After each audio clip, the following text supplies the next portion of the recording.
Good afternoon sir. Good afternoon बेटा। Good afternoon sir. Good afternoon, good afternoon. Sir ऐसा भी rumour आ रहा है कि जैसे जेईई या नीट देने से पहले वैक्सीनेशन होना जरूरी, तो सही है कि गलत है? ये तो बेटा मजाक है बहुत बड़ा। लगा ही था। हाँ, ये तो मजाक है। Good afternoon sir. Good afternoon बेटा। प्रणाम सर। प्रणाम बेटा। इस बार तो पास कोड नहीं मांगा ना? पिछली क्लास में मांग लिया था इसने। हाँ सर, इस बार नहीं मांगा। चलो अच्छा है। Good afternoon sir. Good afternoon. Ram Ram. Ram Ram बेटा, राम राम। शाम शाम। शाम को भी क्यों नाराज करे, राम के साथ शाम भी आने दो। राधे श्याम। राधे श्याम। जय श्री कृष्ण।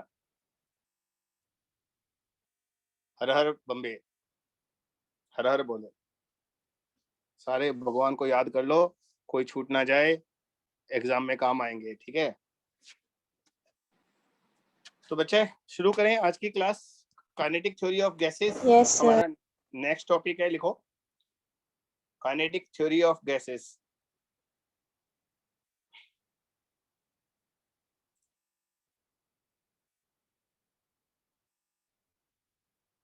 एक मिनट, देखता हूं कुछ बच्चों को शायद प्रॉब्लम आ रही है।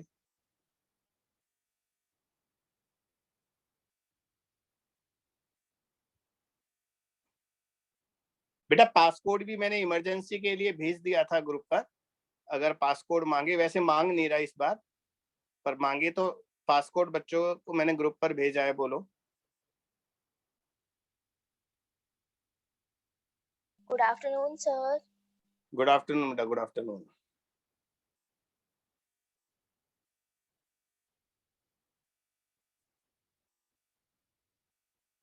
आ रहे हैं बच्चे, बेटा एक बार आने दो।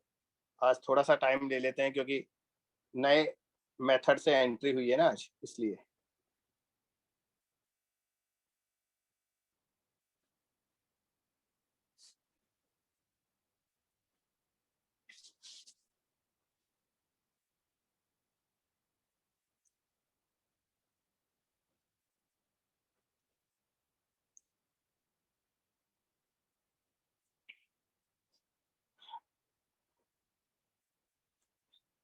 तो बच्चों इस चैप्टर में हम लोग है ना गैसियस फॉर्म को डिस्कस करेंगे।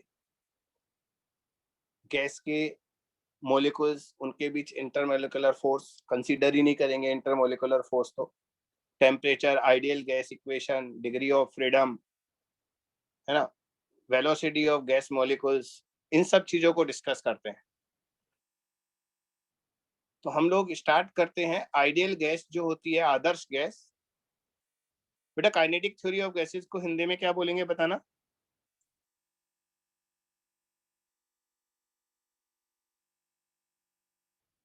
बोलो ना। गैस का गतिक सिद्धांत। हाँ, गैस का गतिक सिद्धांत। तो हम है ना यहाँ पर सबसे पहले हम यहाँ पर एक आदर्श गैस और एक वास्तविक गैस में अंतर समझते हैं। पहले आइडियल गैस और रियल गैस में क्या डिफरेंस होता है। अभी मैं सुन रहा था, जो फिजिकल केमिस्ट्री वाले सर हैं, अमित सर, वो भी आपको बता रहे थे कि ये चैप्टर वो लेने वाले हैं। तो वहां पर है ना, जो केमिस्ट्री में है वो लोग केवल रियल गैस को डिस्कस करेंगे। रियल गैस के बीच इंटरमोलिकुलर फोर्स लगते हैं, अंतराण्विक बल, वांडरवाल इक्वेशन होता है, critical temperature, critical pressure, critical volume, इन सब चीजों को वो डिस्कस करेंगे। हम लोग आइडियल गैस को डिस्कस करते हैं फिजिक्स में। तो हम लोग यहाँ पर सबसे पहले ये बात करते हैं कि एक आदर्श गैस होती क्या है। ठीक है, तो आप लोग मुझे बताइए एक आदर्श गैस क्या होती है। बताइए थोड़ा थोड़ा यार, साथ में बोलते चलेंगे तो अच्छा रहेगा। एक आदर्श गैस क्या होती है बेटा।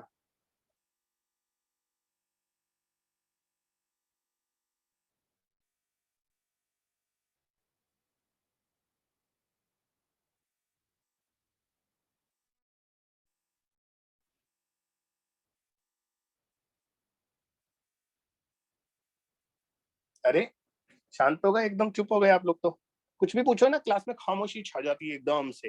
बेटा रियल गैस के अणुओं के बीच अंतराण्विक बल लगता है और आदर्श गैस के अणुओं के बीच हम अंतराण्विक बल नहीं मानते। चलो चैप्टर की शुरुआत में सबसे पहला टॉपिक लिखो, आइडियल गैस पोस्टुलेट्स या आइडियल गैस अजम्पशंस।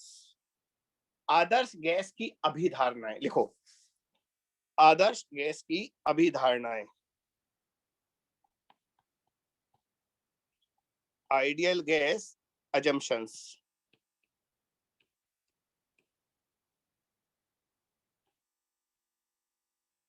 नंबर 1, बस मैं यहाँ पर नंबर डालूंगा, लिखना आपको है, मैं बोलूंगा।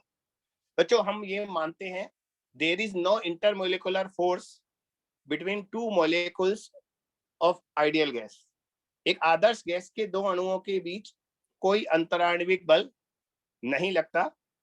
लिखो पहली line, there is no intermolecular force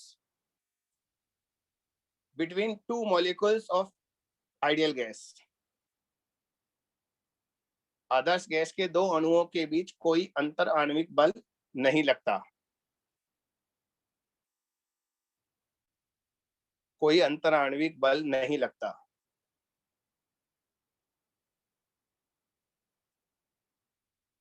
अतः बेटा अगर दो अणुओं के बीच अंतराण्विक बल नहीं होगा ना, तो उनकी पोटेंशियल एनर्जी भी नहीं होगी, क्योंकि है ना स्थितिज ऊर्जा वहीं आती है जहां बल होता है, बिना बल के स्थितिज ऊर्जा का मतलब ही नहीं है।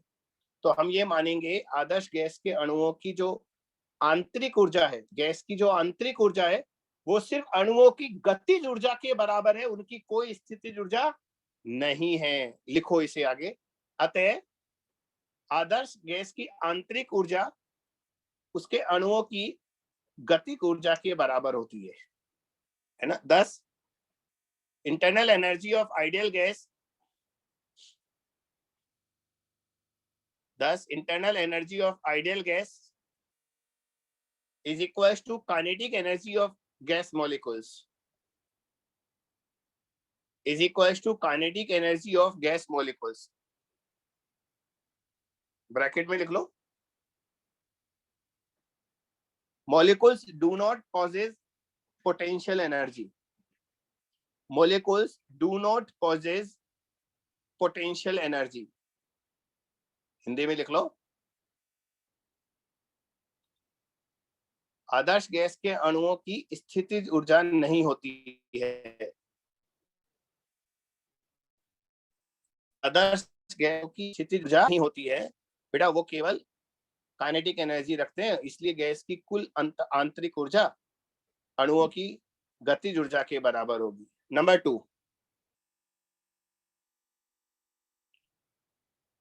अच्छा जब ये अणु आपस में टकराएंगे या पात्र की दीवारों से टक्कर करेंगे, तो हम ये मानते हैं ये टक्कर प्रत्यास्थ टक्कर होती है।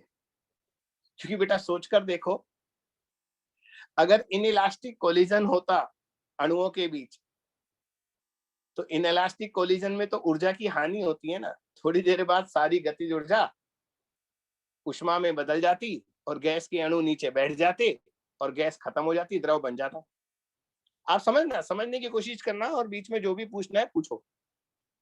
तो बच्चों हम ये अज्यूम करते हैं गैस मॉलिक्यूल्स की जो टक्कर होती है आपस में, या गैस मॉलिक्यूल्स की जो कंटेनर से टक्कर होती है, वो इलास्टिक होती है। क्योंकि अगर इनइलास्टिक कोलिजन होता तो सारी गतिज ऊर्जा खत्म हो चुकी होती अणुओं की, और सारे अणु नीचे बैठे हुए होते पात्र में और द्रव बन जाता या ठोस बन जाता, ये गैस रहती ही नहीं।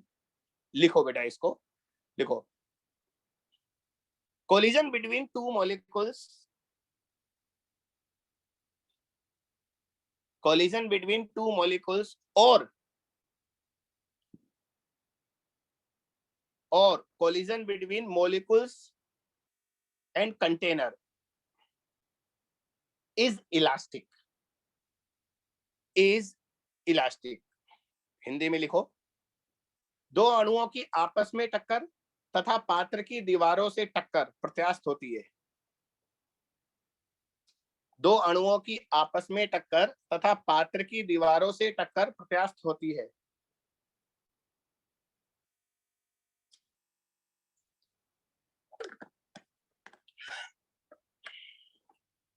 अब इसका परिणाम क्या होगा वो भी लिखो। 10 kinetic energy of gas molecules remain conserved at constant temperature.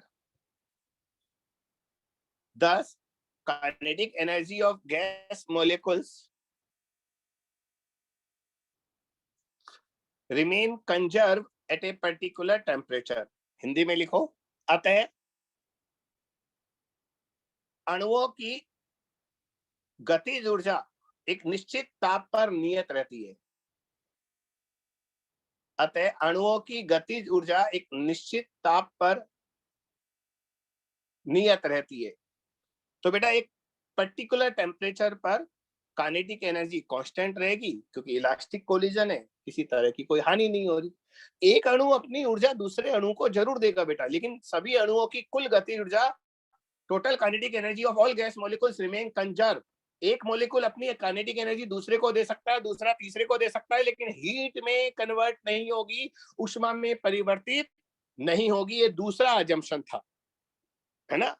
2 assumption लिखा दिए मैंने। पहला था हम अंतराण्विक बल नहीं मानते और अंतराण्विक बल नहीं लेने से स्थितिज ऊर्जा शून्य हो गई और आंतरिक ऊर्जा गतिज ऊर्जा के बराबर हो गई। दूसरा था प्रत्यास्थ टक्कर होती है, इसलिए गतिज ऊर्जा की हानि नहीं होती। तीसरा अजम्पशन, तीसरी अभिधारणा लिखो बच्चों। हम ये मानते हैं कि है ना गैस के अणु बहुत हल्के हैं ना, इन पर कोई गुरुत्वाकर्षण बल कार्य नहीं करता, क्योंकि अगर यार गुरुत्वाकर्षण बल कार्य कर रहा होता तो सारे अणु नीचे बैठ जाते, हवा में कैसे उड़ते, है ना, मतलब चलते कैसे रहते। लिखो, there is no gravitational force on gas molecule. Gas के अणु पर किसी प्रकार का गुरुत्वाकर्षण बल नहीं लगता। There is no gravitational force on gas molecule because their mass is very small, क्योंकि उनका द्रव्यमान बहुत कम होता है और वेग बहुत अधिक होता है ना। because their mass is very small and velocity is much large, उनका वेग बहुत अधिक होता है। तो बच्चों हम ग्रेविटेशनल फोर्स नहीं लेते गैस, आदर्श गैस के अणुओं पर ग्रेविटेशनल फोर्स नहीं लेते, है ना। चौथा अजम्पशन बेटा, नंबर 4 बेटा, हम ये मानते हैं आदर्श गैस के सभी अणु एक समान होते हैं, साइज में, शेप में, द्रव्यमान में। ऐसा नहीं होता एक हल्का होता है, एक भारी होता है, एक छोटा होता है, एक बड़ा होता है। कंकर पत्थर नहीं है छोटे बड़े होंगे, सारे गैस मॉलिक्यूल एक जैसे होते हैं, एक समान होते हैं। लिखो, all molecules of gas are identical in size, shape and mass.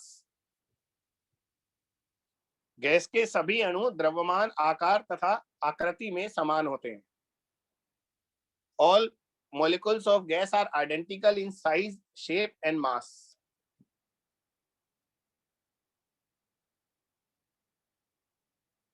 Size, shape and mass, है ना।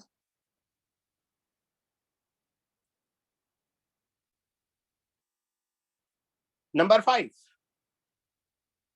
बच्चों, हम ये मानते हैं कि गैस के जो खुद के अणु होते हैं, गैस के अणु, इनका आकार बहुत छोटा होता है, इतना छोटा होता है कि पात्र में वो खुद कोई स्थान ग्रहण नहीं करते और पात्र का सारा स्थान जो है, जगह है, वो खाली है। गैस के अणु कहीं भी गति कर सकते हैं। एक बार फिर बोल रहा हूं, we assume बेटा size of the gas molecule is negligible in comparison to the volume of the container. पात्र के आयतन के कंपैरिजन में, तुलना में अणुओं का खुद का आयतन नगण्य होता है। लिखो, volume of gas molecule is negligible in compared to volume of the container. पात्र के आयतन की तुलना में अणुओं का स्वयं का आयतन नगण्य होता है। पात्र के आयतन की तुलना में अणुओं का स्वयं का आयतन नगण्य होता है। Volume of gas molecule is negligible in comparison to volume of container. यानी कि वो खुद कोई स्थान नहीं घेरते।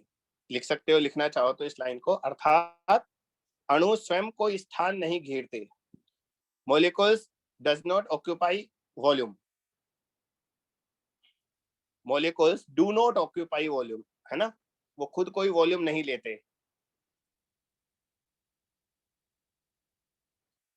नंबर 6 लास्ट, बस अंतिम है बेटा। बेटा हम ये भी मानते हैं ना कि कोई भी पात्र में गैस भरी है तो ऐसा होता है क्या, एक पात्र में गैस भर दो तो ऐसा होगा एक कोने में तो डेंसिटी ज्यादा हो गई, ज्यादा अणु इकट्ठे हो गए, 5 अणु मिलकर बात करने गपशप करने लग गए और दूसरी तरफ खाली पड़ी है जगह, ऐसा होता है क्या, बताओ? No sir. ऐसा नहीं होता। यानी कि अगर किसी पात्र में गैस भरी है तो उस पात्र में सभी जगह गैस के अणुओं की जो डेंसिटी है, घनत्व है, वो समान होता है। एक जगह ज्यादा हो दूसरी जगह कम हो, ऐसा नहीं होता। लिखो, density of gas molecules is uniform everywhere inside the container. Density of gas molecules is uniform everywhere inside the container. पात्र के अंदर सभी स्थान पर गैस के अणुओं का घनत्व समान होता है। पात्र के अंदर सभी स्थान पर गैस के समान होता है। Density of gas molecules uniform inside the, है बेटा? सर आपकी आवाज कट कट के आ रही है। आवाज अटक गया, मतलब अटक रहा है। ठीक है, हो सकता है बेटा, नेटवर्क कमजोर हो सकता है। 1 मिनट इंतजार कर लो, सही हो जाएगा अभी।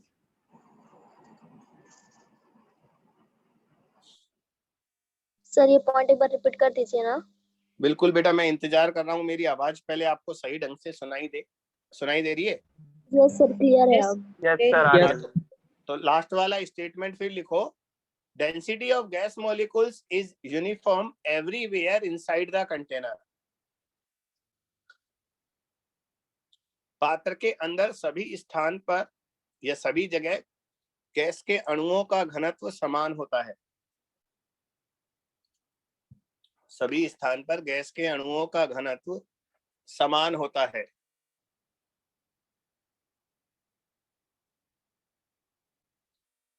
बेटा यहाँ पर डेंसिटी का मतलब है number of molecules per unit volume, है ना? यहाँ पर घनत्व का मतलब है एकांक आयतन में अणुओं की संख्या, है ना? एकांक आयतन में अणुओं की संख्या।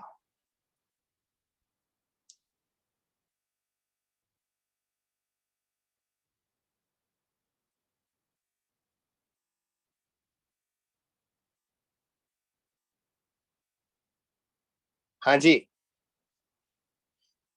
तो बच्चों यहाँ पर सामने कुछ लिखा हुआ नहीं है, मैंने आपको लिखा बहुत दिया है, तो आइडियल गैस अजम्पशन यहीं छोड़ते हैं। अब लिखो बेटा आइडियल गैस लॉज, है ना? आइडियल गैस लॉज का मतलब है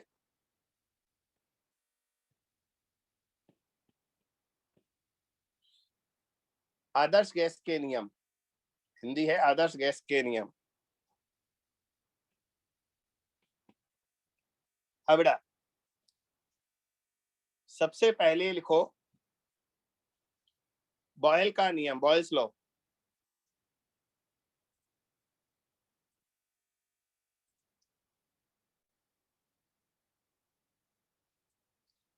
कोई बताएगा आप में से? यार थोड़ा थोड़ा बताया करो यार, ऐसे नहीं। When Constant temperature is constant, pressure is inversely proportional to volume. Correct, बिल्कुल सही। बस इतना ही बोल दोगे ना, मेरी बहुत सहायता हो जाती है। ठीक है, सही बोला। एक निश्चित ताप पर, नियत ताप पर एक आदर्श गैस का जो दाब होता है वो उसके आयतन के व्युत्क्रमानुपाती होता है। लिखो, at constant temperature pressure of gas, ideal gas, is inversely proportional to its volume.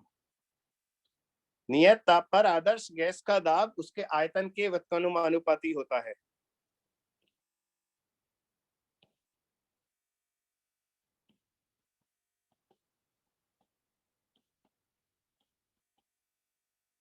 ठीक है, इसे ऐसे भी लिख सकते हैं, पीवी बराबर कांस्टेंट, और इसे ऐसे भी लिख सकते हैं P1 V1 बराबर P2 V2। बेटा टेम्परेचर तो कांस्टेंट होना ही चाहिए।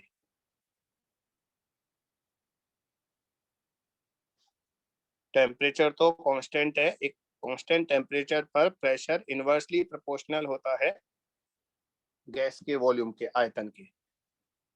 बेटा ये तो समझ में भी आता है ना, अगर आप किसी गैस को दबाओगे तो दाब तो बढ़ेगा ना यार।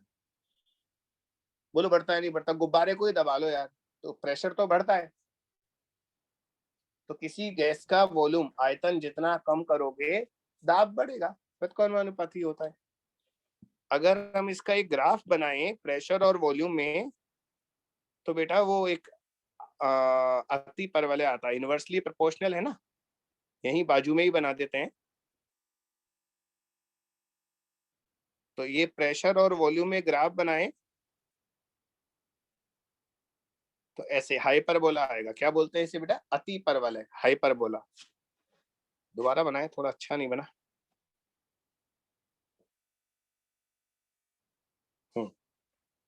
लिख लेना, नाम लिख लेना इसका, हाइपरबोला, अति परवलय। नियत ताप पर गैस का दाब उसके आयतन के व्युत्क्रमानुपाती होता है। नंबर 2,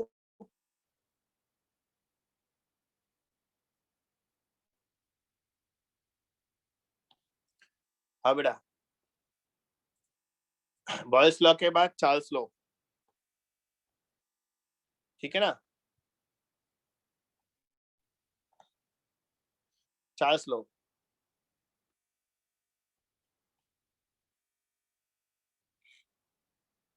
ये भी बता दो यार। Constant pressure is volume is directly proportional to temperature. दो पिक्चर एक साथ चल रही है तो हमें समझ में नहीं आ रहा कौन क्या बोल रहा है। एक एक करके सर जो बोलो। वॉल्यूम होता है वो डायरेक्टली ये देखो, प्रोपोर्शनल होता है टेम्परेचर के। ये तीसरा नया आदमी आ गया, पहले वाले दोनों का कुछ समझ में नहीं आया हमें। चलो कोई भी बोलो, एक एक करके बोलो। हाँ सर वॉल्यूम जो होता है वो डायरेक्टली प्रोपोर्शनल होता है टेम्परेचर के एट कांस्टेंट प्रेशर। ठीक है, बाकी लोग सहमत है? Yes sir. लिख लो, नियत दाब पर गैस का आयतन उसके परम ताप के समानुपाती होता है। At constant pressure volume of gas is directly proportional to absolute temperature. नियत दाब पर गैस का आयतन उसके परम ताप के समानुपाती होता है। At constant pressure, volume of gas is directly proportional to absolute temperature. तो बच्चों हम ये कह सकते हैं V1 अपॉन V2, या रुको ऐसे नहीं लिखेंगे, ऐसे लिखेंगे V1 अपॉन T1 बराबर V2 अपॉन T2। तो अगर हम एक ग्राफ बना दें यहाँ पर कांस्टेंट प्रेशर पर वॉल्यूम और उसका वॉल्यूम ऑफ टेम्परेचर का, तो ग्राफ कैसा आएगा यार? बोलो बोलो बोलो। सर स्ट्रेट लाइन आएगा जिसका जो सी होगा या फिर इंटरसेप्ट होगा वो 0 होगा। हाँ ये तो सीधी रेखा आएगी ना बेटे, V समानुपाती है ना। तो टेम्परेचर और वॉल्यूम में ग्राफ बनाओगे तो बिल्कुल स्ट्रेट लाइन आएगी ऐसी।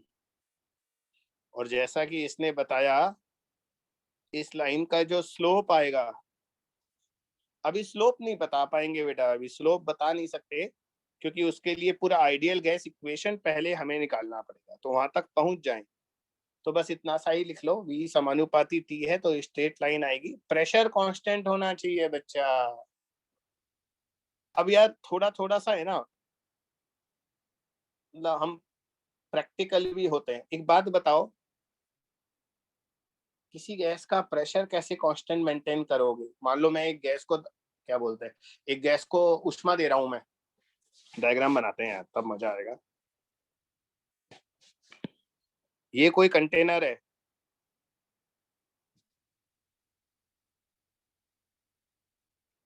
ये गैस का कंटेनर है। इसमें है ना, यहाँ पर एक पिस्टन लगा दिया मैंने। बेटा ये पिस्टन है ना, ऊपर नीचे हो सकता है, मूवेबल है, फ्रिक्शनलेस पिस्टन है एकदम, कोई फ्रिक्शन नहीं है। और यहाँ पर गैस भर दी, ये लो, ये गैस भर दी। अब अगर मैं इसको ऊष्मा देता हूं, अगर इस गैस को कोई ऊष्मा देता हूं डेल्टा क्यू, तो गैस के अणुओं की गतिज ऊर्जा बढ़ेगी ऊष्मा देने से, आंतरिक ऊर्जा बढ़ेगी, और ये गैस प्रसारित होने की कोशिश करेगी, एक्सपेंड होने की कोशिश करेगी, पिस्टन ऊपर उठेगा। अब बच्चों हमें ये कैसे पता लगा कि यार प्रेशर कांस्टेंट है? बताओ, प्रेशर कांस्टेंट है, ये यहाँ पर कैसे पता लग रहा है हमें?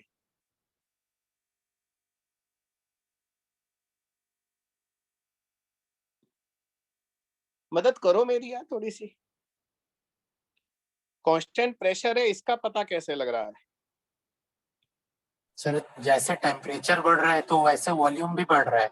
अब वॉल्यूम को अपना जगह चाहिए तो पिस्टन को ऊपर करा, मतलब प्रेशर बेटा धीरे मैं धीरे मानता रिलीज। हूँ, लेकिन जरूरी थोड़ी ना ये प्रेशर कांस्टेंट हो सकता है, प्रेशर भी थोड़ा बहुत बढ़ जाए। पी वी और टी में से एक का कांस्टेंट होना जरूरी थोड़ी ना है, हो सकता है तीनों बदल रहे हैं। बेटा ये चीज अपन को व्यवहारिक रूप से पता होनी चाहिए। याद है शुरू में मैं क्या बोला था जब डायग्राम बनाया था? ऊपर एक पिस्टन लग रहा है और पिस्टन मूवेबल है, फ्रिक्शन नहीं है, घर्षण नहीं है, तो प्रेशर इसलिए कांस्टेंट है क्योंकि प्रेशर होता है फोर्स अपॉन एरिया। तो बेटा इस पिस्टन का फोर्स mg कांस्टेंट है, तो प्रेशर क्या होता है? प्रेशर होता है फोर्स अपॉन एरिया। ऊपर से कितना फोर्स पड़ रहा है? पिस्टन का वेट, और पिस्टन का एरिया भी कांस्टेंट है। तो ना तो पिस्टन का मास बदल रहा, ना जी बदल रहा, ना ए बदल रहा, इसलिए पी भी नहीं बदल रहा। तो बच्चों ये व्यवहारिक ज्ञान है, ये आना चाहिए अपन को। तो यदि हम किसी गैस कंटेनर में ऊपर एक पिस्टन लगा दें, और बेटा फ्रिक्शन नहीं होता ना तो दिक्कत हो जाती है, फ्रिक्शन रोक लेता है इसे, और अगर ये फ्रिक्शनलेस पिस्टन लगा दे तो प्रेशर कांस्टेंट हो जाता है अपने आप। अब गैस को गर्म करोगे तो पिस्टन ऊपर उठेगा और आयतन गैस के ताप के समानुपाती हो जाएगा। ऐसे पढ़ा करो तो मजा भी आता है, इंटरेस्ट भी आता है।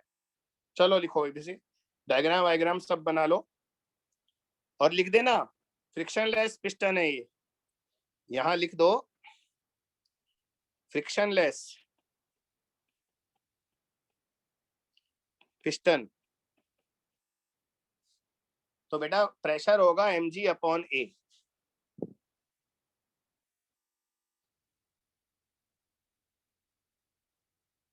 नंबर 3, यार और कौन कौन से गैस लो होते हैं यार, बताओ ना यार थोड़ा थोड़ा। सर गैलियो लॉ होता है ना। वेरी गुड, चलो उसी को पढ़ते हैं, गैलुसेक लो। अब इस पर थोड़ा प्रकाश डालो ना बेटा।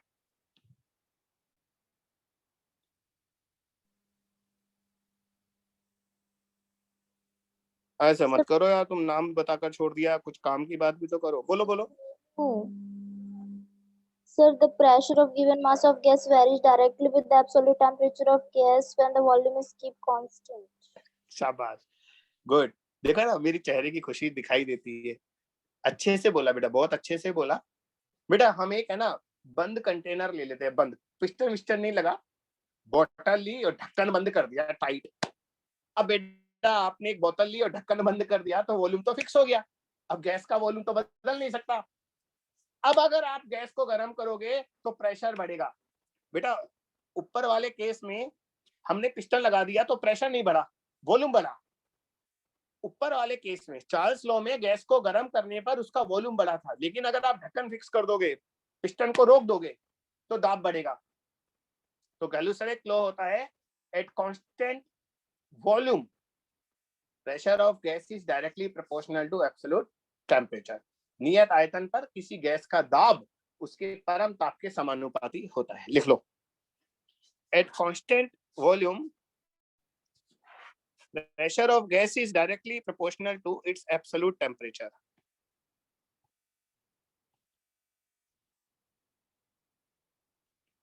नियत आयतन पर गैस का दाब उसके परम ताप के समानुपाती होता है।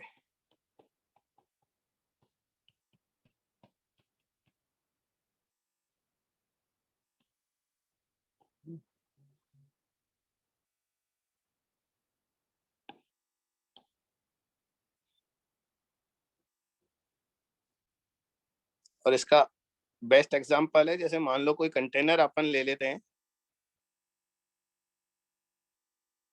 ये फिक्स वॉल्यूम का कंटेनर है बेटा, है ना, फिक्स वॉल्यूम है, इसका आयतन नहीं बदल रहा, इसमें गैस भर दी है लो। अब आयतन तो बदलेगा नहीं। अब अगर आप इसे ऊष्मा दोगे तो बेटा दाब बढ़ेगा और जो प्रेशर होगा वो डायरेक्टली प्रोपोर्शनल होगा। अगर यहाँ पर ग्राफ बनाते हैं बेटा प्रेशर में और उसमें टेम्परेचर में, तो स्ट्रेट लाइन आएगा। टेम्परेचर और प्रेशर में ग्राफ बनाएंगे तो ये भी स्ट्रेट लाइन आएगा।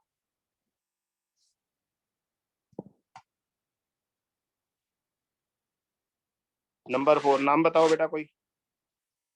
Sir, Avogadro law. Avogadro law. शाबाश। अब नाम के बाद जरा काम की बात बोल दो बेटा। Constant temperature and pressure volume is directly proportional to number of moles of ideal gas. क्या बात है, शाबाश। ये कहा केमिस्ट्री में पढ़ा है, फिजिक्स में ही पढ़ा है आपने, है बेटा? Sir, अभी केमिस्ट्री में ये क्लास नहीं हुआ है। हाँ नहीं, पहले भी शायद फिजिक्स में भी नहीं हुआ, तो पहले ही पढ़ा हुआ की बात कर रहा हूँ। आपको पुराना याद है, अच्छी बात है। हाँ बहुत अच्छी बात है बेटा, और टॉपिक भी 11th का है तो काफी पुरानी बात हो गई। लिखो बेटा, मैं पहले बता दूं, पहले बोल दूं, बाद में लिखना। बेटा अगर हम प्रेशर और टेम्परेचर दोनों को फिक्स कर दें, ना तो दाब बढ़ाएं ना ताप बढ़ाएं, लेकिन नंबर ऑफ मोलिकुल्स बढ़ाएं, गैस में अणुओं की संख्या बढ़ा दें, तो गैस का जो आयतन होता है वो अणुओं की संख्या के समानुपाती होता है। अणुओं की संख्या, नंबर ऑफ मॉलिक्यूल्स डबल करोगे तो वॉल्यूम डबल हो जाएगा, बस सेम प्रेशर और टेम्परेचर पर। ये ठीक है, लिखो। At same pressure and temperature volume of gas is directly proportional to number of molecules. At same pressure and temperature volume of gas is directly proportional to number of molecules, gas molecules. समान दाब तथा ताप पर gas का आयतन, समान दाब तथा ताप पर गैस का आयतन उसके अणुओं की संख्या के समानुपाती होता है। अणुओं की संख्या के समानुपाती होता है। तो बेटा volume is directly proportional to number of moles और number of molecules, same pressure and same temperature. ठीक है, बस इसमें कोई ग्राफ नहीं बना रहे। क्या ग्राफ बनाना, स्ट्रेट लाइन आएगा, हमें पता है बार बार। तो अगर आप अणुओं की संख्या को दोगुना करोगे आयतन डबल हो जाएगा, तिगुना करोगे ट्रिपल हो जाएगा, लेकिन प्रेशर और टेम्परेचर सेम होना चाहिए। बच्चों अब अपना इंपॉर्टेंट वो आ रहा है, इन सबको मिला दो और लिखो आइडियल गैस इक्वेशन।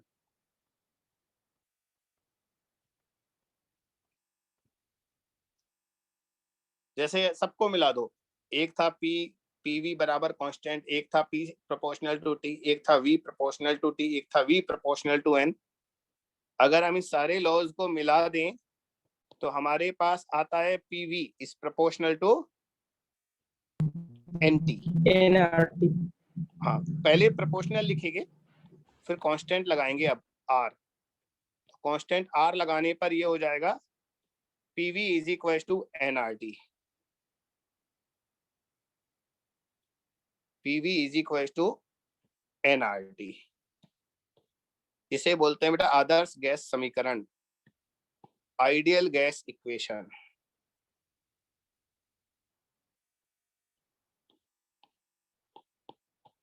आर क्या है?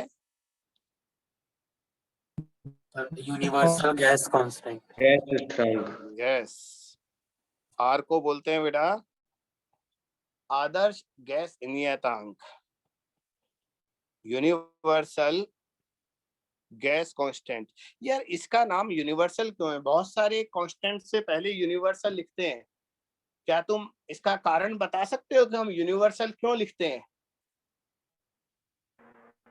तो क्योंकि पूरे यूनिवर्स में कहीं भी इसकी वैल्यू सेम ही रहती है। करेक्ट, पूरे यूनिवर्स में इसकी वैल्यू सेम रहती है। आप अर्थ पर ले लो, मून पर ले लो, मार्स मंगल पर ले लो, सन पर ले लो, कहीं भी चले जाओ, आर की वैल्यू चेंज नहीं होगी। एक और बात बेटा, एक और बात, जगह के अलावा ये फिजिकल कंडीशंस पर भी और समय पर भी निर्भर नहीं करती। हजारों साल पहले भी जितनी वैल्यू थी आज भी उतनी है और हजारों साल बाद भी उतनी रहेगी। वैल्यू बताओ क्या होती है? सर 8.31 जूल पर मोल सेंटीग्रेड।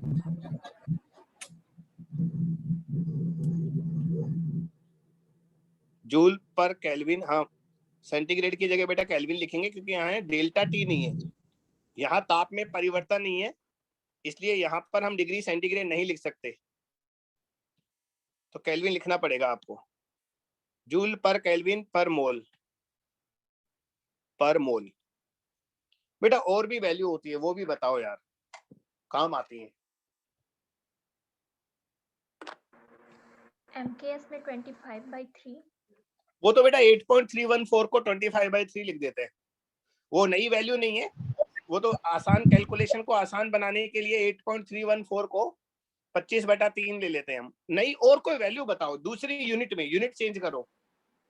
केमिस्ट्री में काम में लेते हो आप लोग? 0.081 लीटर एटीएम पर मोल। एक मिनट, चैट बॉक्स में कोई लिख रहा है क्या? क्या बोला? 0.081 लीटर एटीएम पर। 0.081 81 82, इतना ही छोड़ देते हैं। अब इसकी लीटर यूनिट बोलो चरण जी। लीटर एटीएम पर मोल। बच्चों ये केमिस्ट्री में बहुत ज्यादा काम आती है आपकी, क्योंकि है ना, इसमें वॉल्यूम को हम लीटर में बात करते हैं, प्रेशर को हम एटीएम में बात करते हैं, तो इसकी यूनिट होती है एटीएम इंटू लीटर पर केल्विन पर मोल। तो यूनिट इसकी थोड़ी बड़ी है और ये केमिस्ट्री में ज्यादा काम आता है, हम फिजिक्स वाले लोग इसे काम में नहीं लेते। एक और यूनिट है कैलोरी। अगर मैं जूल को कैलोरी में बदलूंगा तो क्या करना पड़ेगा बच्चों मुझे? जूल को कैलोरी में बदलूंगा तो क्या करना पड़ेगा? 4.2 से डिवाइड करना पड़ेगा। हाँ बेटा 8.314 को 4.2 से डिवाइड करो। चलो चलो चलो, पेन चलाओ पेन चलाओ पेन चलाओ पेन चलाओ, बताओ कितना आएगा? लगभग लगभग 2 आएगा, लगभग, एग्जैक्टली 2 नहीं आएगा, लेकिन अपन इसको 2 लिख देते हैं। 2 कैलोरी पर केल्विन पर मोल। बच्चों ये सारी वैल्यू लिख लो आप, आदर्श गैस नियतांक की सारी वैल्यू लिख लो। हमारे ज्यादा काम जो आएगा वो ये है, सबसे ज्यादा काम ये आएगा, सेकंड नंबर पर ये आएगा, ये हमारे बिल्कुल काम नहीं आएगा, ये केमिस्ट्री में काम आएगा।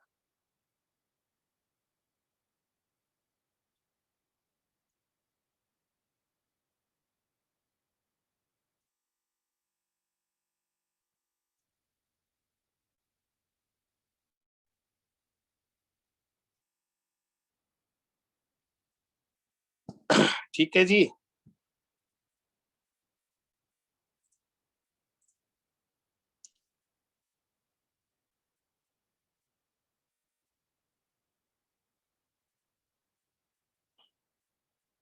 चलो क्वेश्चन करते हैं कुछ कुछ।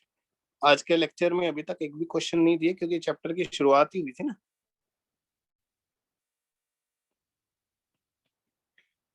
बच्चों एक ग्राफ बना रहा हूं मैं आपको,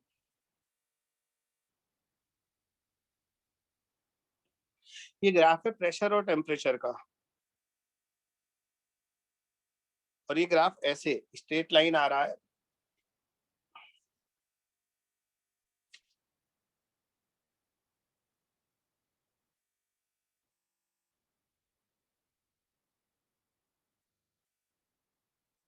इस तरह का ग्राफ है।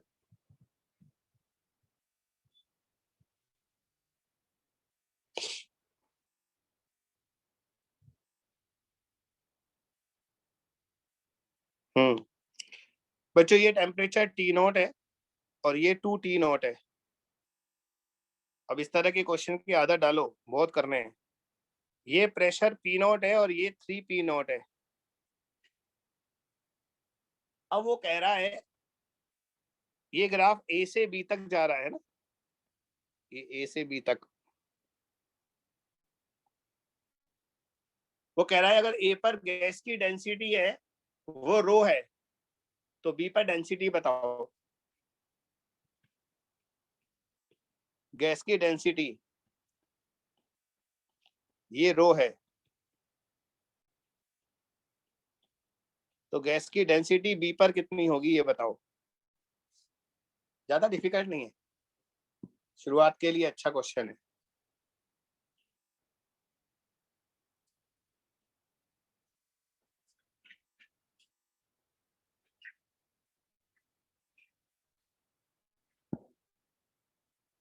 डेंसिटी क्या होता है बेटा गैस की?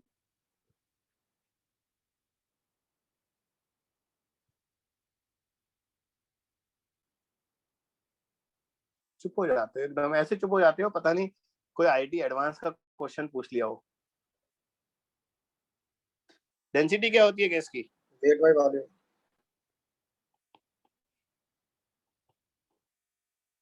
N m upon V। बेटा अपन गैस की डेंसिटी है ना निकालते हैं, इसको एक फार्मूला निकालते हैं। अच्छा एक चीज यार थोड़ा सा और बताना है आपको, ये पीवी बराबर एनआरटी जो होता है इसमें एन के बारे में डिस्कशन करना है। यार मैं इस क्वेश्चन को नीचे शिफ्ट कर देता हूँ, थोड़ी देर के बाद करेंगे।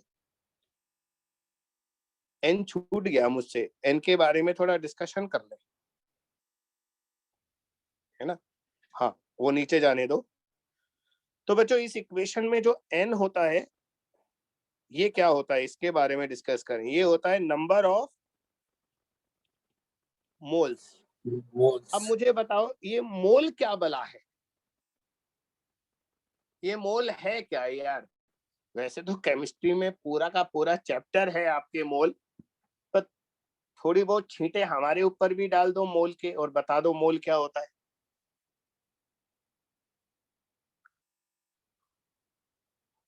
चुप नहीं हो। मैंने कहा नंबर ऑफ मोल्स, तो नंबर ऑफ मोल्स क्या है बेटा? अभी आंसर हम उस क्वेश्चन का बाद में डिस्कस करेंगे, है ना?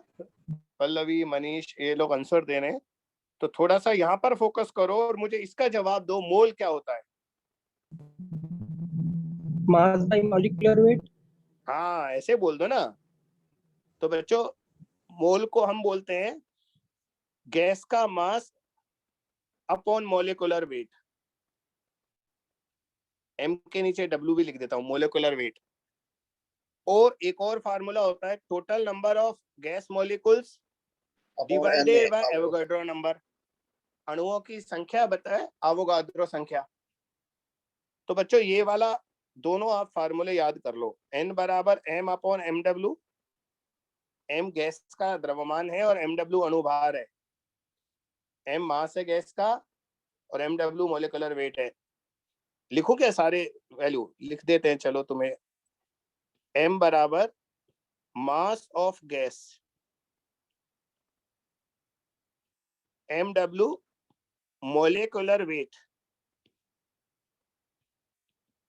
अणुभार। एन क्या है बेटा? N Number of molecules. Avogadro. नहीं नहीं नहीं, n n Number n of है Number of अणुओं की molecules. संख्या, नंबर ऑफ मॉलिक्यूल्स अणुओं की संख्या, और एन है एवोगाड्रो नंबर। चलो अब एवोगाड्रो नंबर की वैल्यू बताओ। 6.02 बेटा आवाज बिल्कुल नहीं आई, थोड़ा तेज बोले और दोबारा बोले। 6.23. अधूरा सुनाई दिया है मुझे, आगे का कट गया।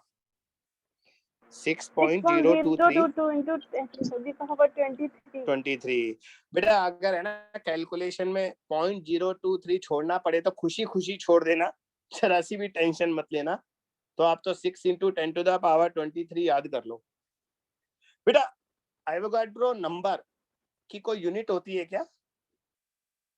होती तो है, मना मत करना।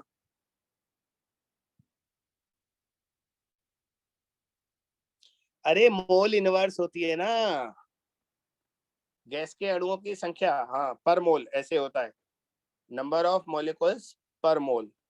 तो Na जो होता है उसकी यूनिट, ये यूनिटलेस नहीं होता, इसकी यूनिट होती है मोल इनवर्स। बाकी केमिस्ट्री में आप ढंग से पढ़ लेना, इसलिए मैं ज्यादा अभी इसकी डिटेल में नहीं जाऊंगा। तो ये सब आप लिख लो बेटा, इतनी सारी चीजें लिखवाई अभी। और ये 2 फार्मूले, इनको मैं चलो बॉक्स में डाल देता हूँ, ये अच्छे से याद कर लेना। पीडीएफ तो शेयर कर ही लूंगा, अभी तक शायद इसमें वो एक्सपेंशन का पीडीएफ नहीं भेजा ना मैंने, कैलोरीमेट्री और एक्सपेंशन का।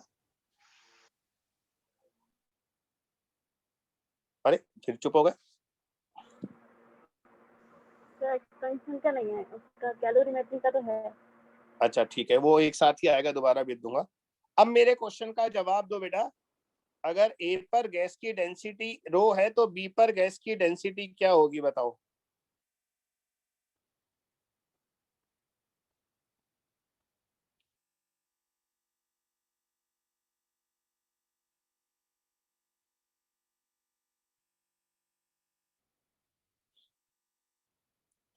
हाँ, अब मैं पुराने बच्चों के जवाब पढ़ता हूँ। मनीष का था 3/2 रो, और पल्लवी का था 3/2 रो, चरणजीत का 3/2 रो, राहुल का 3/2 रो। ठीक है, अब अपन निकालते हैं बेटा, गैस की डेंसिटी का भी एक फार्मूला निकाल लें। जैसे पीवी बराबर एनआरटी था, तो पीवी बराबर एनआरटी में एन क्या था हमारा? Mass upon molecular weight into RT. अब हम जानते हैं डेंसिटी जो होती है वो मास अपॉन वॉल्यूम होता है। तो बेटा ये ऊपर जो इक्वेशन लिखा है ना, इसमें से मास अपॉन वॉल्यूम निकालो। तो मास अपॉन वॉल्यूम आ रहा है, गौर से देखो, pressure into molecular weight upon RT. देख लो देख लो, एम के नीचे वी लिया और बाकी चीजें उधर ले जाओ। तो डेंसिटी का एक फार्मूला आ गया, pressure into molecular weight upon RT. अब बच्चों अगर हमें डेंसिटी ए पर निकालनी है तो ए पर प्रेशर पी है, पी नॉट, मोलिकुलर वेट तो सेम रहता है, और टेम्परेचर टी नॉट है। और बी पर अगर निकालनी है तो बी पर प्रेशर 3p नॉट लेना है, मोलिकुलर वेट सेम आएगा, और टेम्परेचर आएगा 2t नॉट। तो बच्चों गौर से देखो, 3/2 अलग कर दो तो बाकी जो राशि बची वो बची डेंसिटी एट ए। ये हमारा आंसर आ गया। तो इन सारे बच्चों का जवाब बिल्कुल सही था, 3/2 डेंसिटी 3/2 आएगा। फार्मूला भी देखो अपन ने कैसे निकाला, इन सब चीजों को पर ध्यान दो, अच्छे से ध्यान दो बेटा।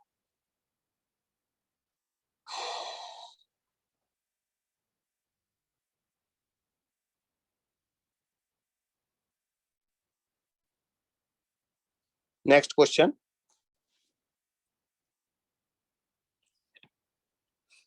बच्चों हमारे पास 2 कंटेनर है, 2 पात्र है। पहले पात्र में गैस भरी है, उसका प्रेशर P है,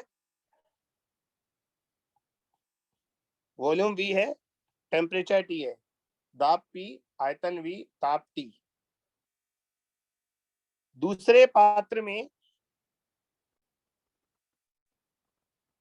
ये कंटेनर A है, दूसरे पात्र में दाब 2P है, आयतन जो है वो V/4 है, और टेम्परेचर 2T है। ये दूसरे कंटेनर बी में है। तो मुझे बताओ ए और बी में अणुओं की संख्या का अनुपात क्या होगा? Number of molecules in A divided by B. ये वैल्यू बताओ क्या आएगा? बहुत आसान क्वेश्चन है, पर क्या करूं बेटा, आप शुरुआत करने के लिए ऐसे क्वेश्चन ही ठीक रहते हैं।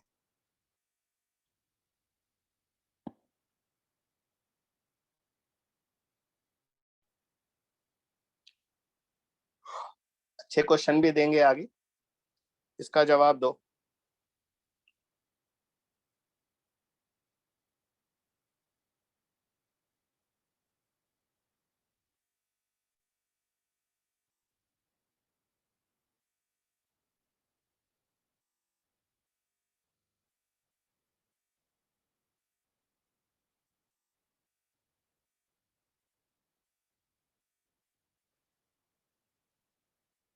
मनीष का आंसर है 1/1।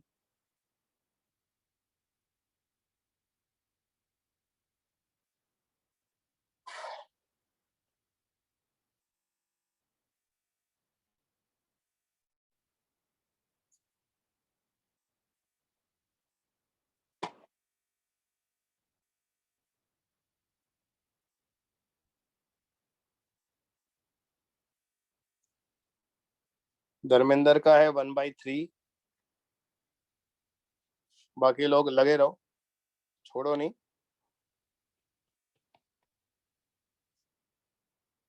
जतिंदर का है 1/4। 3 बच्चों के 3 आंसर आए हैं देखो। दुर्गेश का 1/1, भावना का 1/4,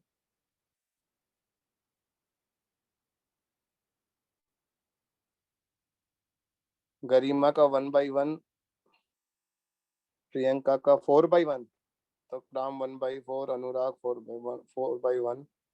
अब ज्यादा तेजी से ऊपर जा रहा है तो मैं भी करना शुरू करता हूँ बेटा।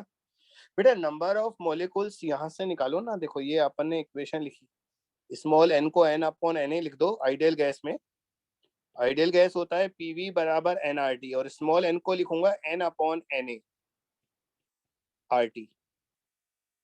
यहाँ से n निकाल लो तो n कितना आएगा?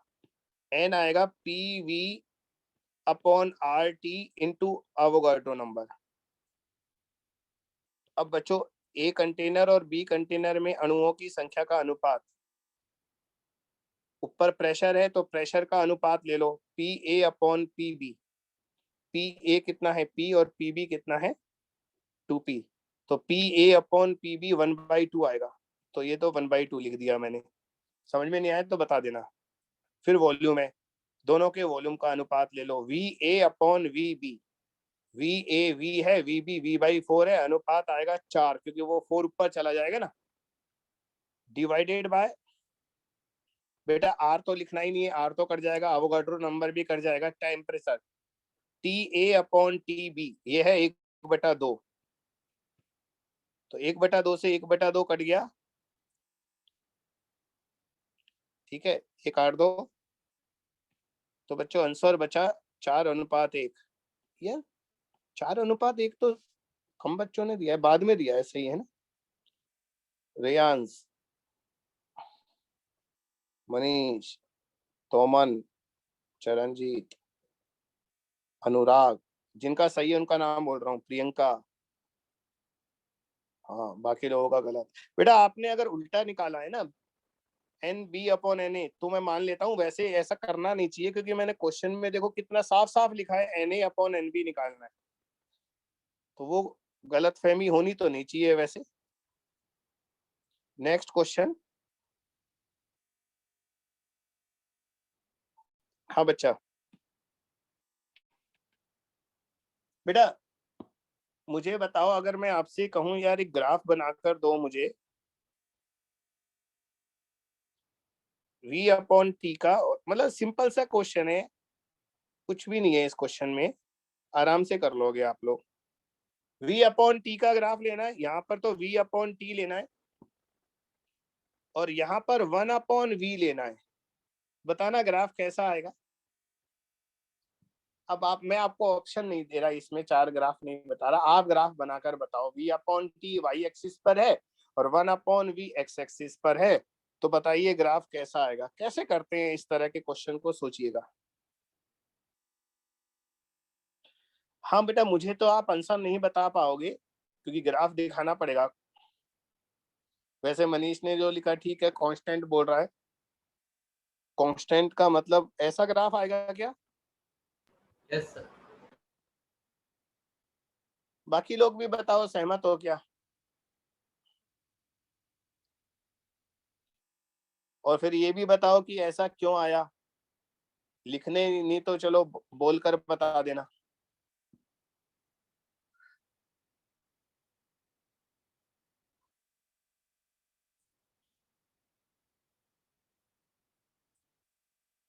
अरे एक भी नहीं बोल रहा।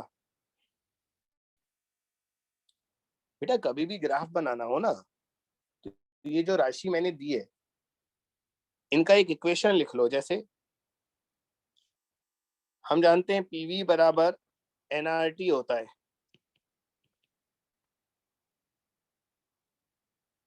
वैसे है ना, अभी है ना क्वेश्चन पूरा नहीं था बेटा, आपने जवाब बहुत जल्दी दे दिया, इसलिए पता नहीं मुझे आंसर भी आपका सही है या नहीं है। क्वेश्चन में ये इंफॉर्मेशन छूट गई मुझसे कि प्रेशर जो है वो कांस्टेंट है, ये बताना जरूरी है, इसलिए आंसर भी नहीं पता सही है या नहीं है। अभी अपन दिखा लेते हैं। पीवी बराबर एनआरटी है बेटा, एक तरफ आपको V अपॉन टी लेकर आना है, तो V अपॉन टी क्या आएगा, एन आर अपॉन पी लिख देता हूं मैं, पी को नीचे ले जाओ। अब मुझे बताओ, अगर प्रेशर भी कांस्टेंट है और एन और आर तो कांस्टेंट है ही, गैस दी हुई है, तो एन भी कांस्टेंट होगा, तो ये पूरी राशि कांस्टेंट हो गई ना बेटा। तो प्रेशर जब तक कांस्टेंट नहीं बोलूंगा तब तक ये पूरा V अपॉन टी कांस्टेंट नहीं आएगा और ये वाला ग्राफ नहीं आता। लेकिन अब जो ग्राफ बनाया है वो बिल्कुल सही बनाया है। इसका मतलब V अपॉन टी V पर निर्भर ही नहीं कर रहा ना, V पर डिपेंड नहीं कर रहा, कांस्टेंट है, तो कांस्टेंट वो बना दिया। क्वेश्चन में दम नहीं था, मैंने पहले कहा था, वो एक अलग टाइप का क्वेश्चन था, इसलिए आपको दे दिया मैंने। अगला प्रश्न बेटा, एक कंटेनर में हाइड्रोजन गैस भरी है और टेम्परेचर हमारा 20 डिग्री सेंटीग्रेड है। ढंग से सुनना, एक कंटेनर में हाइड्रोजन गैस भरी है और उसका टेम्परेचर है 20 डिग्री सेंटीग्रेड। इसमें से कुछ है ना हाइड्रोजन गैस लीक हो गई, छेद हो गया छोटा सा, और वहां से हाइड्रोजन गैस बाहर लीक हो गई, और लीक होते वक्त, ठीक है ना, मतलब हमने तापमान भी बढ़ा दिया, 40 कर दिया, ताकि प्रेशर उतना ही रहे, ताकि प्रेशर ना बदले, दाब सेम रहे। क्वेश्चन एक बार फिर से सुन लो। एक पात्र में, एक कंटेनर में हाइड्रोजन गैस भरी है और उसका टेम्परेचर 20 है। अब बच्चों उसमें कोई छोटा सा छेद हो गया, वहां से हाइड्रोजन निकल गई और हमने टेम्परेचर भी बढ़ा दिया, 20 का 40 कर दिया, लेकिन प्रेशर सेम रखा। तो आप बताओ कितनी हाइड्रोजन गैस लीक हुई है, फ्रैक्शन में जवाब देना है, अनुपात बताना है। जो गैस बाहर निकली डिवाइडेड बाय प्रारंभिक जो आयतन था, वो फ्रैक्शन बोलते हैं, फ्रैक्शन ऑफ गैस लीक। कितना प्रारंभिक आयतन में से कितना आयतन बाहर निकल गया, ये बता दो। सॉरी, एक बार और बोलिए ना क्वेश्चन। एक बार और बोले, चलो एक बार और बोल देते हैं। बेटा, एक कंटेनर है, उसमें हाइड्रोजन गैस भरी है, उसका टेम्परेचर है 20। उस कंटेनर में छोटा सा छेद हो गया, वहां से हाइड्रोजन गैस बाहर निकलने लगी। अब हमने टेम्परेचर भी 40 कर दिया, लेकिन बेटा प्रेशर कांस्टेंट रखा हमने, प्रेशर नहीं बदलने दिया। तो आपको बताना है जो गैस बाहर निकली वो, उसका आयतन और प्रारंभिक आयतन का अनुपात क्या होगा। समझ गए? जो गैस बाहर निकली उसका volume divided by initial volume, ये बताना है। इसे बोलते हैं fraction of the gas leaked,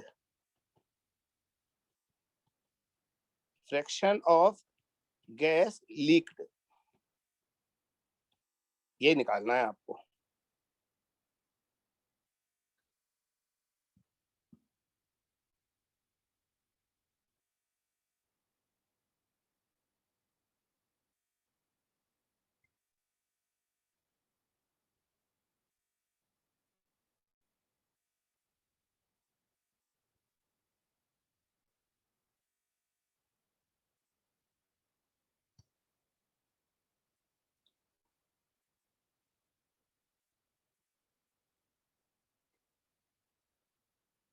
थोड़ा सा कैलकुलेटिव हो सकता है वो।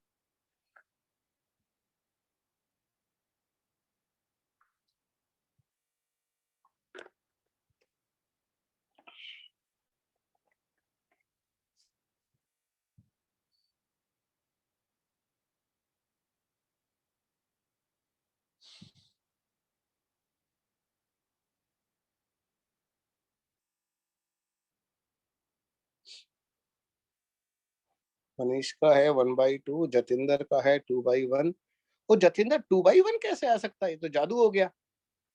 जितनी गैस पहले थी उससे डबल बाहर निकल गई। गैस ने गैस को जन्म दिया क्या? सर भेजने के बाद मैं भी फिर वही सोचा। जल्दी मत किया करना भेजने का। सब बच्चों का 1/2 आ रहा है, मतलब आधी गैस बाहर निकल जाएगी।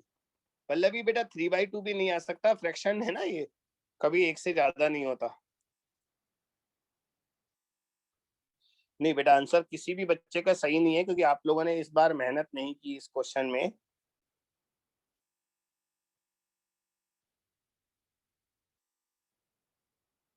जल्दी से बता दिया।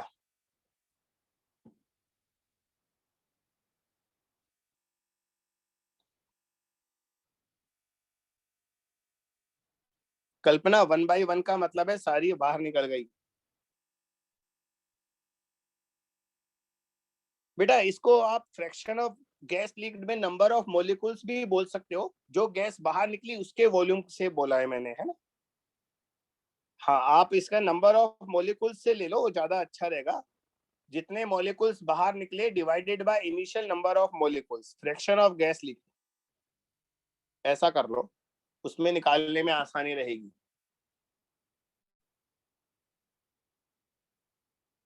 तो बेटा इसको ऐसे करते हैं, देखो थोड़ा सा लेंदी भी है ये। धर्मेंद्र का 1/3। देखो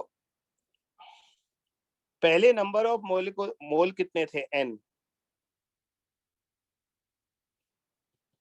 n बराबर होता है PV अपॉन RT। कंटेनर का वॉल्यूम V है, प्रेशर P है, और शुरू में टेम्परेचर है 20 डिग्री। इसको 20 लिखना चाहिए या 293 लिखना चाहिए? 290। मुझे ऐसा लग रहा है आप लोगों ने ये गलती की है, शायद आपने डिग्री सेंटीग्रेड को बदला ही नहीं है शायद। बोलो ना, ये गलती की है क्या? Yes sir. Yes sir. Sir दोनों ही अच्छा। सेल्सियस में, मैं इसलिए चेंज नहीं किया। चलो अब दोबारा करो, अब आपको गलती का पता लग गया, दोबारा करो। चलो अच्छी बात है, दोबारा करो।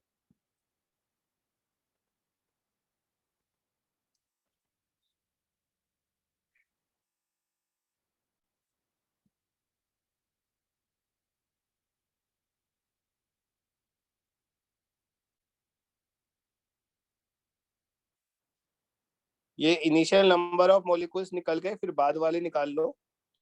प्रेशर तो हमने सेम रखा है ना, कंटेनर का वॉल्यूम भी चेंज नहीं हुआ।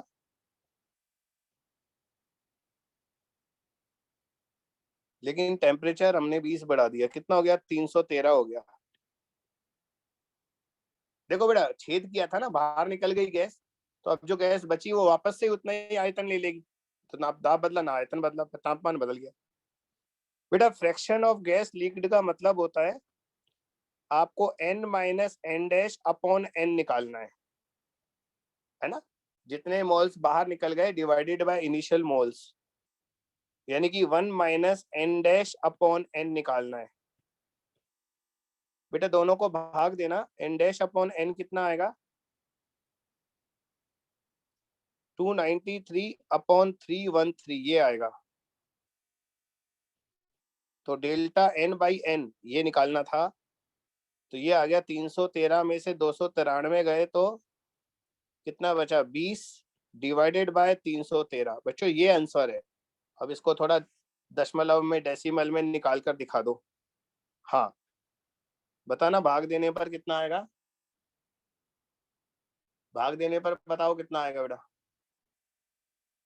0.06। हाँ ये आंसर है। 06। हाँ ये आंसर है बेटा, है ना। ऐसे करते हैं क्वेश्चन।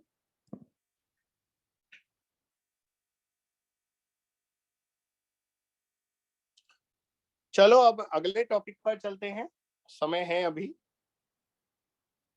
बेटा गैस के अणुओं का वर्ग माध्य मूल वेग निकालना है। हेडिंग तो मैं एवरेज लिख देता हूं, एवरेज नहीं, फिर एवरेज से कंफ्यूजन होगा क्योंकि एवरेज तो 0 होता है। चलो RMS ही लिखो फिर।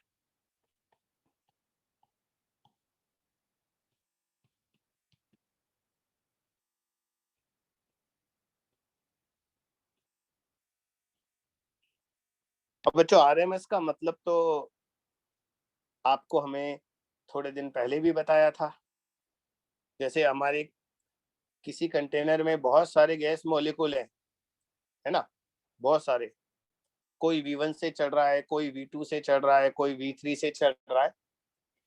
तो जो VRMS होता है ना बेटा, वो होता है जैसे मान लो पहला अणु V1 से चल रहा है, तो सारे अणुओं के जो वेग है उनको पहले स्क्वायर कर दो, वर्ग कर दो।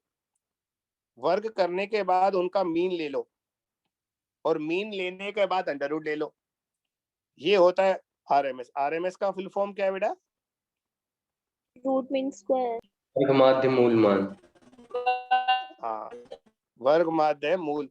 वैसे मीनिंग पूछा था, मीनिंग को हिंदी नहीं करते। ये होता है root of mean of square, RMS, root mean square वर्ग माध्य मूल। इसका मतलब होता है पहले हम सारे वेग का, जितने भी मॉलिक्यूल्स हैं, जितने भी अणु हैं, उनके वेग जो है, वेलोसिटी, उसका स्क्वायर करेंगे, फिर उसका माध्य लेंगे, मीन लेंगे, फिर अंडर रूट लेंगे। लेकिन बेटा गैस में तो इनफाइनाइट मॉलिक्यूल्स होते हैं, अनंत अणु होते हैं, तो इस मेथड से नहीं निकालते। इसको डेराइव करने का एक दूसरा एक मेथड होता है, लेकिन अभी हम डेरिवेशन नहीं कर रहे, अभी हम सीधे फार्मूले लिख रहे हैं। तो बेटा डेरिवेशन करने के बाद किसी गैस के अणुओं का वर्ग माध्य मूल वेग का ये फार्मूला आता है। चलो बताओ किसको याद है? Sir √3 kb KBT upon m। अरे एक जना अपनी बात पूरी करो ना पहले। √3 KBT upon m। हाँ, √3 RT, आप वाले फार्मूले पर भी आ रहा हूँ। √3 RT अपॉन m, m मतलब मोलिकुलर वेट, MW। हाँ, इसको और भी तरीके से लिख सकते हो, और भी तरीके से लिख सकते हो। जैसे R इंटू टी जो होता है वो P इंटू V होता है, PV अपॉन N। तो इसको और तरीके से भी लिख सकते हो, लेकिन मैं पहले इसको अलग से बॉक्स में बंद कर दूं क्योंकि ये ज्यादा काम आता है, ये इंपॉर्टेंट है। तो ये तो याद करोगे। अब इसे और फॉर्म्स में बदलो। चलो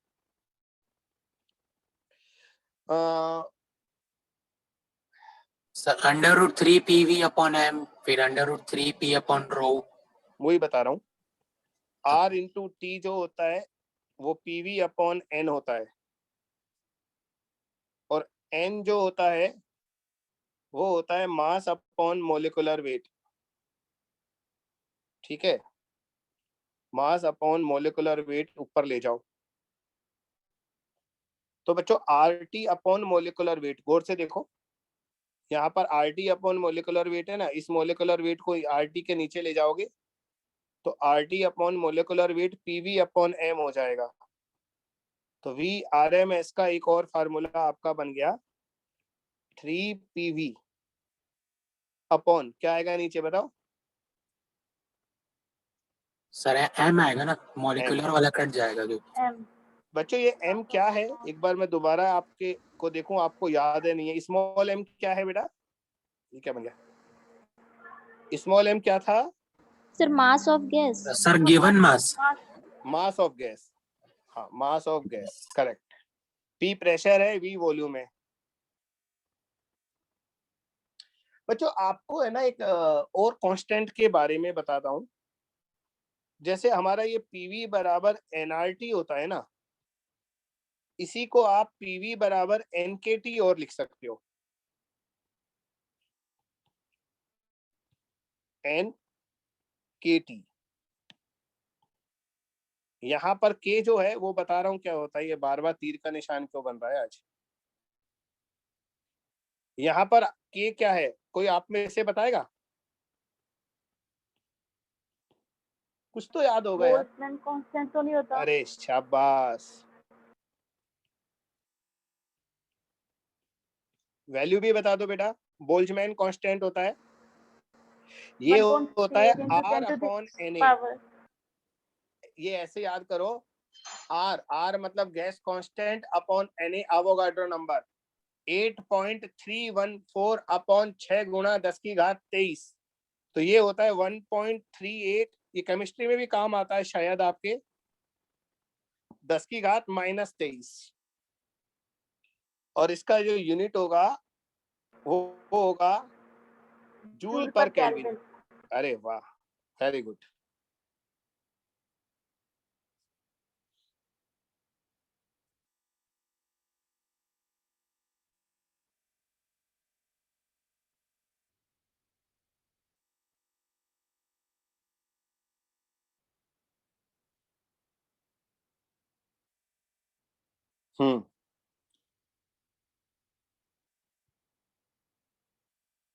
बच्चों VRMS के जो क्वेश्चंस होते हैं वो हम आज तो नहीं कर पाएंगे, तो VRMS के क्वेश्चंस तो हम कल करेंगे अगले टर्न पर। बस ये आज मैंने फार्मूले वगैरह काफी बता दिए हैं आपको। अच्छा, एक और बात, एक चीज तो डिस्कस कर ही लें बच्चों। अगर हमसे पूछा जाए एवरेज वेलोसिटी क्या होती है, ये VRMS था। एवरेज वेलोसिटी का मतलब है जितने भी अणु होते हैं ना, उनके वेग ऐड कर दो, वेलोसिटी को ऐड कर दो, v1 plus v2 plus v3 plus v4 और n का भाग दे दो, और आपको बता दूं ये क्या आएगा, हमेशा 0 आएगा, हमेशा। बताओ क्यों? क्योंकि गैस के अणु जो होते हैं, मैंने आपसे पूछा लेकिन मैं ही जवाब देने लग जाता हूँ, थोड़ा समय की भी कमी है। तो बेटा गैस के जो अणु होते हैं ना, कोई लेफ्ट में जा रहा है, कोई राइट में जा रहा है, कोई ऊपर जा रहा है, कोई नीचे जा रहा है, किसी का वेलोसिटी प्लस किसी का माइनस, तो सभी अणुओं का एवरेज वेलोसिटी हमेशा 0 होता है। ये बात डेराइव करने की जरूरत नहीं है, हम जानते हैं सारे गैस के मॉलिक्यूल्स जो है वो इधर उधर भागते रहते हैं, तो उनकी एवरेज वेलोसिटी हमेशा 0 होती है बेटा, ये अलग से लिख लो। अब एवरेज वेलोसिटी 0 होती है, एवरेज स्पीड 0 नहीं होती। चलो फार्मूले लिखने की बारी आई है तो फार्मूले और लिख लेते हैं बच्चों। एवरेज स्पीड 0 नहीं होती है, हाँ एवरेज वेलोसिटी 0 होती है। एवरेज स्पीड का फार्मूला कौन बता रहा है? Sir, √8 kbt upon m pi. हाँ, आपको के में याद है, मुझे आर में याद है, इसलिए मैं आर में लिख रहा हूँ। √8 RT upon pi molecular weight. बच्चों क्या करें, अब यहाँ पर फार्मूले बहुत है, याद करने पड़ेंगे आपको। बच्चों को याद है, देखो मेरे साथ साथ काफी जवाब दे रहे हैं आज, अच्छे लग रहा है। तो बच्चों एवरेज वेलोसिटी, औसत वेग 0 होता है, औसत चाल नहीं। नीचे एवरेज स्पीड है, औसत चाल। फार्मूला याद करना है इसका। चलिए, तो बाकी डिस्कशन हम कल करेंगे, क्वेश्चन करेंगे बहुत सारे, और इसमें फिर आपको एक और वेलोसिटी बताऊंगा, VMP। VMP बताओ उसका नाम क्या होता है? नहीं याद है? Most probable velocity. हाँ, हिंदी में मुझे नहीं आता, हिंदी में आप बताओ, मुझे सहायता करो हिंदी में। मोस्ट प्रोबेबल वेलोसिटी देखकर आना कल इसकी हिंदी, ठीक है?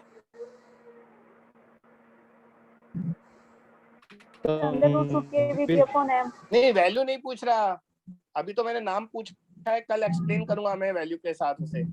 Thank you sir. Most probable velocity. चलो बच्चा, कल मिलते हैं। Okay, bye sir. Bye. Good night sir. Thank you.